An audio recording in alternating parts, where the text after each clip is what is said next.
Welcome to TVN7 news. Narayanpet జిల్లా కోడంగల్ నియోజకవర్గం మద్దూర్ మండలం దమగన్పూర్ PSCS చైర్మన్గా మోమినాపూర్ గ్రామానికి చెందిన గుల్ల నరసింహులు ఏకగ్రీవంగా ఎన్నికయ్యారు. గతంలో ఉన్న బార్ల జగదీష్ రాజీనామా చేయడంతో ఆయన గురువారం పదవి బాధ్యతలు చేపట్టారు. అనంతరం జిల్లా DCO కోదండరాములు నియామక పత్రం ఆయనకు అందజేశారు. నూతనంగా నియమితులైన PCS చైర్మన్ను పలువురు నాయకులు ఘనంగా సన్మానించారు. అనంతరం చైర్మన్ నరసింహులు మాట్లాడుతూ రైతులకు రుణాలు సకాలంలో అందే విధంగా కృషి చేస్తానని ఆయన తెలిపారు. ఈ కార్యక్రమంలో ZPTC రఘుపతిరెడ్డి, కాంగ్రెస్ పార్టీ నాయకులు, సభ్యులు అధిక సంఖ్యలో పాల్గొన్నారు. మరిన్ని వివరాల కోసం చూస్తూనే ఉండండి TVN7 న్యూస్.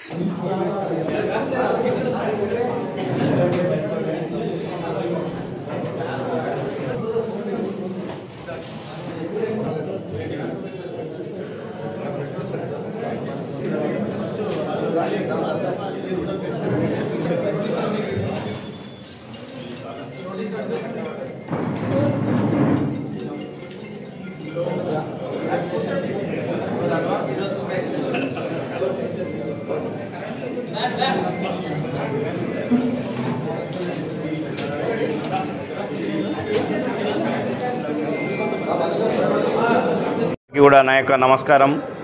ఈరోజు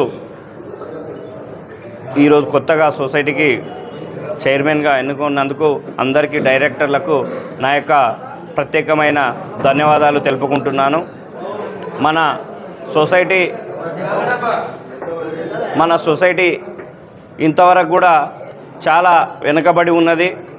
మా ప్రయత్నంగా మేము రైతులకు అందుబాటులో ఉంటూ రైతులకు రుణాలు కానీ, రైతులకు ఎరువులు కానీ అన్నీ కూడా సమకూర్చే విధంగా మేమందరం డైరెక్టర్లతో పాటు మా వైస్ ప్రెసిడెంట్తో పాటు అందరం కూడా మేము సమన్వయంగా కూర్చొని చర్చించుకొని అన్ని రైతులకు అవసరమైనటువంటి విత్తనాలు కానీ, అదేవిధంగా ఎరువులు కానీ, వారికి కావాల్సిన క్రాప్ లోన్ కానీ అందరికీ కూడా సకాలంలో అందేట్లాగా చూసి ముఖ్యంగా మనకు ఇక్కడ గోదాం ప్రాబ్లం ఉన్నది. అదేవిధంగా సొసైటీ బిల్డింగ్ కూడా లేదు కాబట్టి ఇవన్నీ కూడా త్వరలో మా ముఖ్యమంత్రి గారి దృష్టికి తీసుకెళ్ళి మేము ఇవన్నీ కూడా పనులు చేయించుకొని ఈ సొసైటీని ముందుకు నడుపుతాము, డెవలప్ చేస్తామని కోరుకుంటూ మరొకసారి అందరికీ నాతోటి నాయకులకు మరియు మా కాంగ్రెస్ పార్టీ కుటుంబ సభ్యులకు, నాయకులకు, మా డైరెక్టర్లకు అందరికీ కూడా నా యొక్క ధన్యవాదాలు తెలుపుకుంటూ ముగిస్తున్నాను.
Yeah.